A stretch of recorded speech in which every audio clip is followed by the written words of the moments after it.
All right, welcome Normandy and Westerly families. We're so excited that you decided to join us this morning, so thank you. My name is Megan Basil. I am the school counselor over at Normandy Elementary for grades K-1-2. My partner here, Anna Stockfish, she is a school counselor over at Westerly Elementary, and she covers grades 3 and 4. So we are here today to walk you through our virtual counseling office. We've learned a lot in our time from the springtime and e-learning, and as we kind of progress through these months and head into the school year, and we're hoping that this virtual counseling office will really help streamline your accessibility to us and to the resources that are most important to you and your family. One thing we want to mention is that our virtual counseling office is very kid and parent friendly. So we're hoping that students can get on here and click all around. There's nothing they can't click on or shouldn't click on. And we also want parents as well to find the resources they need as a parent, but also together as a family. Know that the link to our virtual counseling website can be found on the Normandy website as well as the Wesley website. We are also giving this link to our teachers to post virtually somewhere in their world so that you guys can access it there. And we'll go ahead and get started today. So we're going to start first off in our office, actually going right to the parent section. So we'll go there first. Okay, good morning, everybody. So I wanted to start by pointing out the local resources that you should see on the left side of your screen. I want to highlight the Lakewood Collaborative. So this is an organization that Megan and I often partner with in collaboration with families. So let's take a look at the website we have linked here. So with a caseworker, your family can be hooked up with the services that you might be needing to access. So right up here, you'll see some of those services could be counseling, housing referrals, employment assistance, education, health and wellness resources. So this is a referral that Megan and I can make on your behalf, and we work in collaboration with the caseworker to get you hooked up with the resources that your family needs. And we recognize that now more than ever, with changing family circumstances, these resources are really important for families to have access to. Also over here, we have a local resource list by category. So if you're wanting to explore some resources on your own, you can peruse this list. There are websites linked and you can access those services yourself. We would encourage you to contact us though if you're needing to coordinate multiple services. This can often be a little bit overwhelming and frustrating to navigate. So please feel free to reach out to us. And that's what Megan is going to talk about next. It's how you can let us know if you need support from one of us. So we're hoping that through this form for requesting for us, that you'll find that it's a one-stop shop. So we recognize a lot of our families have multiple children throughout our buildings. So this is a great forum that you can utilize to get to any of our counselors, really, because we can help, between Anna and myself, help to facilitate if you have other children in other buildings. We can help make sure that we're all streamlining and talking and having a one type of a resource for you. So also know that this form is not for emergency. So we were very careful and make sure to put that if you are in an emergency situation, we do have the local resources that you can access if you need immediate assistance. As you kind of scroll down through the form, you're going to find that there's going to be a place that you can indicate what buildings you have children in. So if you have a child that's in Normandy, but I may also have a child at Westerly, then Anna and I will both see this form and we'll talk together. So just one of us contacts you. So you don't have to talk to multiple people. I'm a mother of 3. It's very overwhelming. I have 3 children, 3 buildings. It's a lot to have to call multiple different people. So we're hoping that by doing this, we can help coordinate that for you. If you click that it's a Normandy and a middle school student that you have, I'll call over at the middle school and see what we can do to kind of, again, team together to help your family as a whole. So again, it's just one person that maybe you have to work with if necessary. As you kind of scroll down through, there's a lot of different categories that you can access. If you were looking for assistance for basic needs, food, clothing, financial, you can indicate that. If you're just looking for parental support in the home, we're in very unique situations right now. And so there's a lot of different stresses going on in our homes that are just never before. So if you're just looking for some parental support and how to handle the children in the home and balancing the home and the school, we're here to help with that as well. We also can help hook you up again with some mental health resources, just like Mrs. Stockfish mentioned. We can definitely collaborate with local communities, but Mrs. Stockfish is also going to go through some actual district resources that we have beyond just our counselors. We have our wonderful school psychologists over at our board office. We also have Bay Family Services available to us.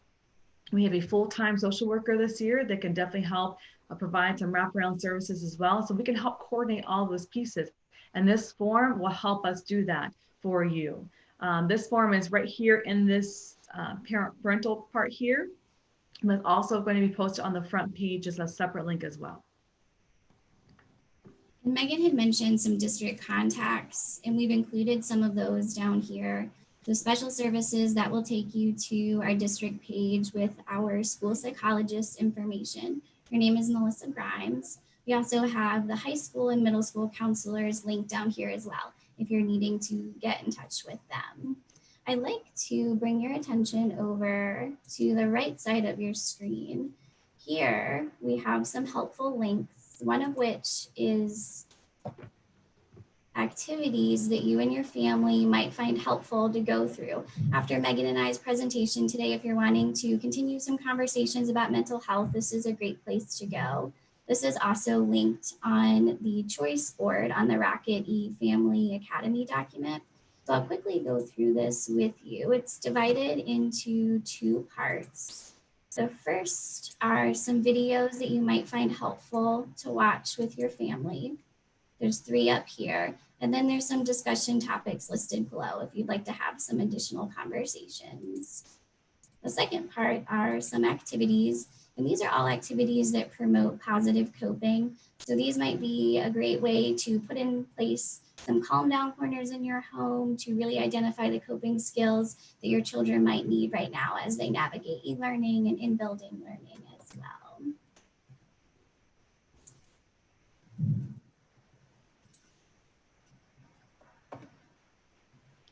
All right, we'll head over to our COVID resources. So if you're like me, I'm constantly researching things for my own children.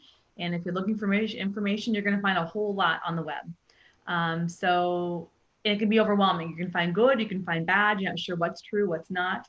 So we wanted to really put the resources that we have vetted ourselves that we find to be true and appropriate all in one spot for you. So if you click on the COVID-19 parent resources, you'll see a plethora of resources that we have gone through that we feel are appropriate and the most helpful for you. We'll update those through the year as well as we find things that we think are super supportive in different areas. We'll post them here for you.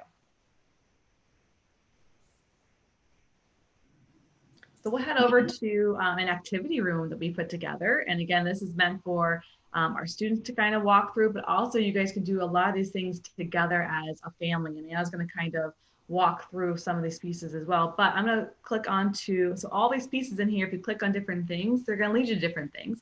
But the one I would like to point out to you is the link where it says, what zone are you in? As many of you have experienced from last March up until now, you know that there has been a range and a roller coaster of feelings and emotions. And there's many, many more to come. And so the zones is actually a program that Anna and I have used in the schools, more in a small group setting to help with regulation of our feelings and emotions. And they're really good for really anybody. So as you're kind of walking through some of those different pieces with your own child, you can come right here and you can see with the posters, our feelings and emotions have been categorized into what they call zones. So as you click on them, you're going to see different ones. So let's go red. Let's go red today. So if you click on red, if you don't know what red means, then you can actually click down below. We won't do today, but you'll actually see a little clip of what does it look like to be in the red zone.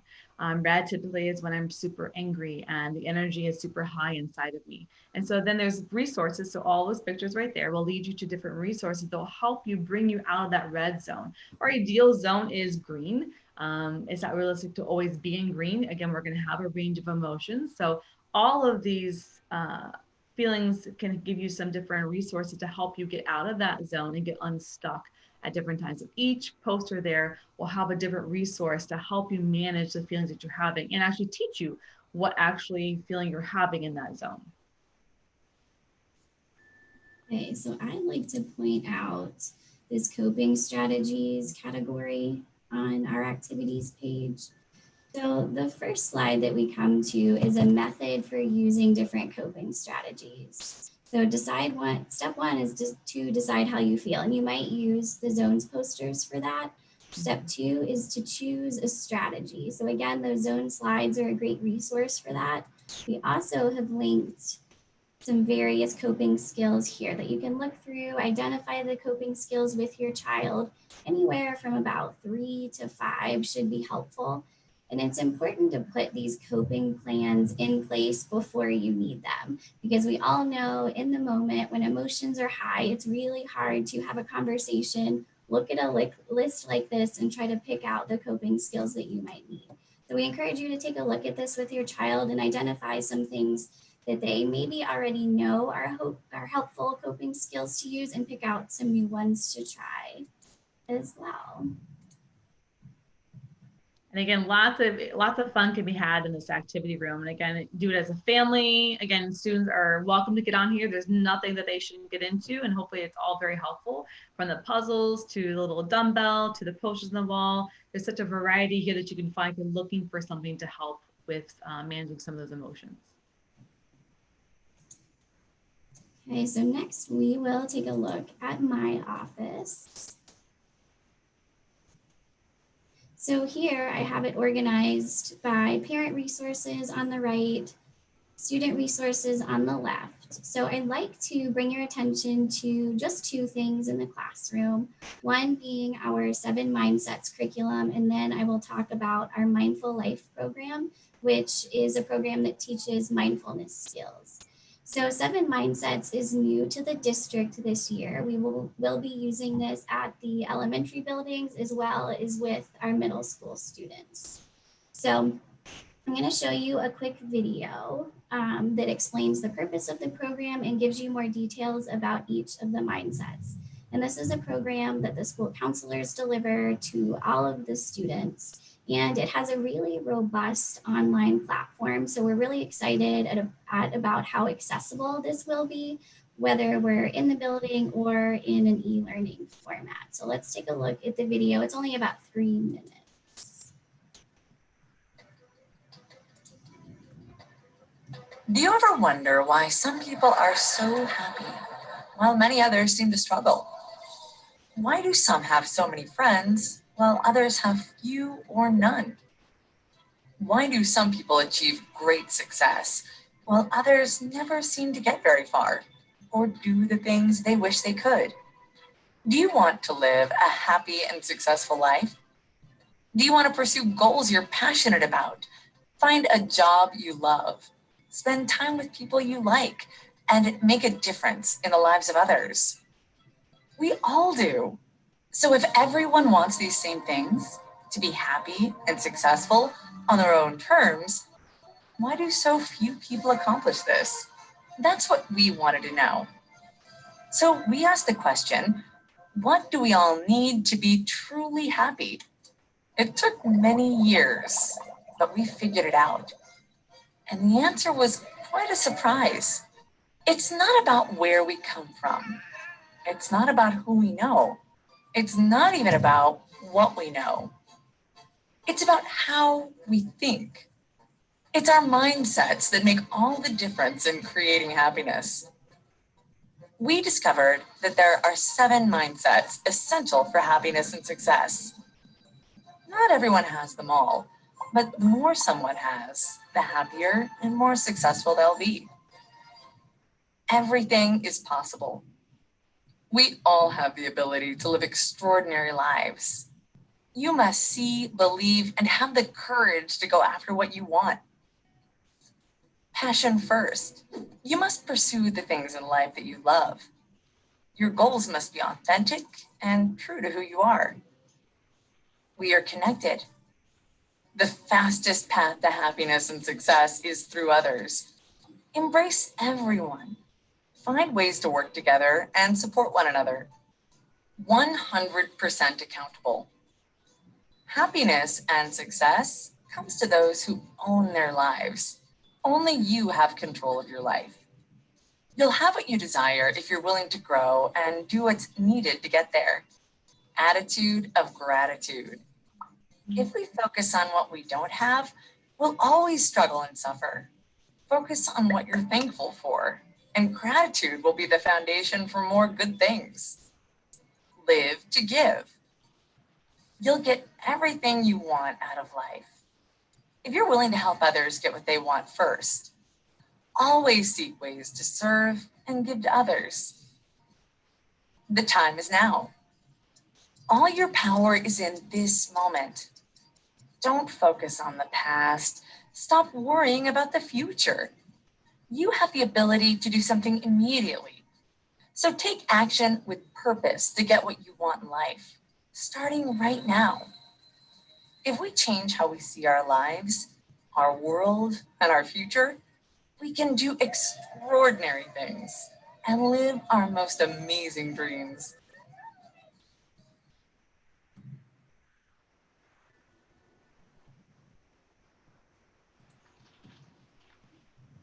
So we're really excited about the opportunity to use this program with our students this year. And as the year goes on, there will be additional information posted here by the 7 Mindsets button. We'll give you some parent letters that go along with the lessons and some other resources that you might find helpful.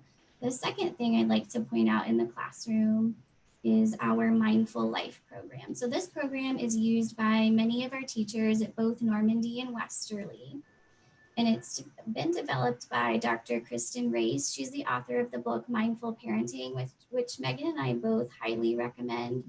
It's a really great, kind of easy, quick read if you're wanting to dive more into the topic of mindfulness. So this is a presentation that our students will see towards the beginning of the year if their teachers are using mindfulness this year. I'll quickly take you through some of these slides. So they'll learn about what mindfulness is, and essentially mindfulness is focusing on the present moment and using various tools to help you do that. And there's a lot of research behind the effectiveness of mindfulness. And then our students are given a toolbox essentially of mindfulness skills that they can use as they need them. All of the lessons are brain-based, so the students learn about how their brain works, what happens when they're feeling really emotional, and that's incredibly powerful to know that there's a concrete explanation to all of the confusing feelings that we have sometimes. So the basic skills are mindful listening, mindful breathing, mindful movement, and mindful seeing. And those are the first skills that students are taught. And then throughout the year, the various lessons build on all of those mindfulness skills, and they're continuously practiced and reinforced. I would say too that a lot of our families are definitely concerned about the amount of screen time, obviously, that our students are going to be on, especially during this remote learning for these next couple of weeks. But if you're looking to counteract and kind of balance that, this is what you could do, is to help strengthen those positive pathways in the brain, even though we are utilizing screens a lot right now and the impact it's having on our brain. So, and this is actually our third year into implementation. Last year we went kind of full scale where about over 90% of our staff were utilizing this wonderful curriculum. And I know that many of our students, our teachers this year are also going to be looking to sprinkle lots of this into their interactions with your child as well. Yes, absolutely. If you look at your child's teacher's schedule for the day, you'll see that many of them have included mindfulness as part of a break or a transition in the day, which is what we always highly recommend. There's also a parent letter that goes along with each lesson so that you can follow along with the skills that your child is learning and reinforce those things at home. So on the left, there's resources for students over here. We won't go through all of these things, but I encourage you to come in and take a look around and click on the various things that you see. So next we'll move to Mrs. Basil's office. All right, so in my office, you're gonna find some of the some very same things that you found in Mrs. Stockfish's office, from the 7 Mindsets to the Mindful Life, some of the same little activities on the bookshelf. I can click around, but two things I just wanna point out in my office, again, that are also found in Mrs. Stockfish's office, is one is the feelings check-in. So the feelings check-in right there is something that we implemented actually back in the spring, and a lot of our kids used it and they found it very, very helpful. So they would listen to their morning announcements, and then they would check in for the day and just kind of letting us know how they're feeling. And it's kind of like their way of talking right to us. And it's really just to say, here's who I am. It automatically collects their email address too, which is nice because some kids would forget to put other information in, but it's just telling us how you're feeling for today. After they tell us how they're feeling and they click on one of the faces that they're having, and then it says, what do you want me to do with this? Some just want to tell you, I'm angry, but I'm okay. I just want to let you know I'm angry today. Some say, you know what, I'm angry and I really want you to follow up with me. So once you click that box and we see that come through, then we're going to reach out to the student and the family to figure out how we can best support you. Whether it be just a conversation with the guardians or family at home, or actually scheduling a one-to-one with the child through via a Zoom. So kind of go through that with your child, make sure they understand the difference between the two. As far as I can have a range of feelings, but I'm okay, I'm good. Or I really would like for my counselor to hook up with me and check in to see how I'm doing. This feelings check-in is embedded in our virtual office, but it's also going to be found throughout other avenues as well. So some of our teachers are going to put that somewhere visually in their classrooms, as well as I know at Normandy, Sebring has it on his Clever page right next to where his announcements will be. They can click right there and they could do it as much as they want, as little as they want. Some kids did it religiously every single day. It was just part of their day. They checked in and they checked that box, and some checked in a couple of times a day. So we are monitoring that and know that it's confidential. It's just between myself and Mrs. Stockfish that read and see these things. And the next part I wanted to point out is just our equity resources down below there. So we interweave a lot of these pieces into our teaching throughout our year. But if you are looking for more and how to help your child understand some of these pieces, we have it right here. We know that our children K through 4, our power to them is to educate them. And the best way to do that is through literature. So we did embed some really great readings that we feel are appropriate that help explain our world today. And so if you're looking for some of those pieces that are extra, you can come right here and find them. But know that we interweave a lot of this to what we do in our school year and our teachings in our classrooms. So I think the very last thing we will share is our contact information. So that's linked in a couple places. In one place, you can click on the parent and guardian corner and meet the school counselors. And there you can find us. But if we go back to our homepage, you can also click on either one of us, and that will give you our contact information. And you'll see the request form too that's linked in our, so then again, that same request form before for support from us is linked right here in our Meet the School Counselors. It's also the parent resource, but it's also on the very front page. You're going to find it as a separate little link as well to the right. So there's multiple places you can find that form. Yeah, absolutely. So there's the link Megan was talking about, and Megan's the counselor at Normandy. I'm at Westerly. You can see our email addresses here. Please do reach out if you feel like your child needs some additional support, if your family needs resources. We know how important these things are, and we really value our working relationships with all of our families, and we really feel like that's what's going to make the difference this year. It's really important that we all work together to make this year the best that it can be. So please remember to check out the 7 mindsets activities that I took you through. Come back in, explore our classrooms, click on the links, share with your children as well. And we look forward to a really good year. And remember to reach out if you need anything, and enjoy your weekends. Rest and relax. See you, everyone. Bye.